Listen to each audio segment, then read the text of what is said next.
पर्यावरण को बचाने के लिए 2000 किलोमीटर की साइकिल यात्रा पर निकला युवक। एसी कमरे में बैठकर पर्यावरण जागरूकता की बड़े बड़े प्लान बनाने वाले अधिकारी और नेताओं को आईना दिखाता यह 20 साल का युवक अंकित दास, जो हरिद्वार से निकलकर बंगाल तक साइकिल से पर्यावरण जागरूकता अभियान को आगे बढ़ाने का काम कर रहा है। तपती धूप में जहां बाहर निकलने की हिम्मत नहीं होती, वहीं साइकिल से इतनी लंबी यात्रा को करना कोई आसान बात नहीं। लेकिन अंकित दास का कहना है कि उसने संकल्प लिया है कि पर्यावरण को बचाना है।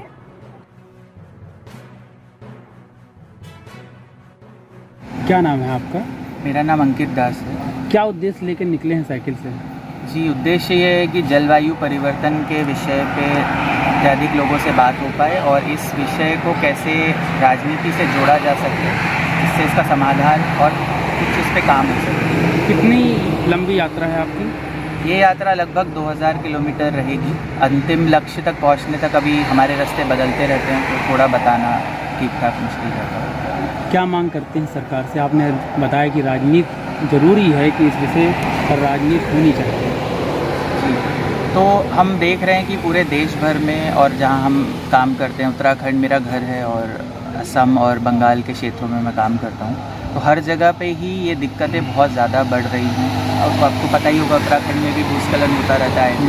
असम में बाढ़ जो आती है, वो बाढ़ अब जो आम बाढ़ आती थी उसकी जगह अब अलग अलग तरीक़ों की बाढ़ आने लगी है, जिसके बारे में लोग तैयार नहीं हैं। और इसके अलावा पेड़ों के कटान चारों तरफ चालू हैं और इस मतलब आप सड़कों पे तो देख ही सकते हैं, पर बहुत ज़्यादा जंगलों में भी कटान हुआ है। इस चीज़ों को लेकर मुझे लगता है जब तक बात और ज़्यादा युवा नहीं करेंगे, तब तक सरकार भी इस पे काम नहीं करेगी। क्या आप एजुकेशन आपकी क्या है? क्या आप इसी क्षेत्र में हैं, एग्रीकल्चर के क्षेत्र में?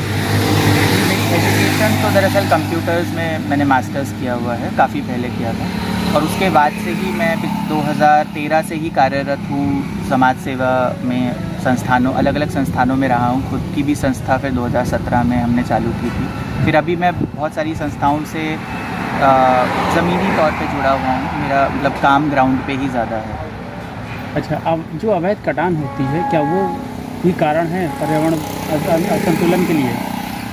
जी, अवैध कटान बिल्कुल है, क्योंकि जो कोटा तय किया जाता है, जो संख्या तय की जाती है कि इतना कटान होना चाहिए या इतना कटान किया जा सकता है, वो अवैध का मतलब ही ये है कि वो लालच से आ रहा है और किसी माफियाओं के तौर से आ रहा है। तो एक तो बड़े तौर पे अगर हम राजनीतिक तौर पे देखें तो ये माफिया है, और एकदम इंसानी तौर पे देखें तो लालच है। और ये लालच हम सबको डुबा ही लेगा। इस पर रोक लगनी चाहिए। बिल्कुल।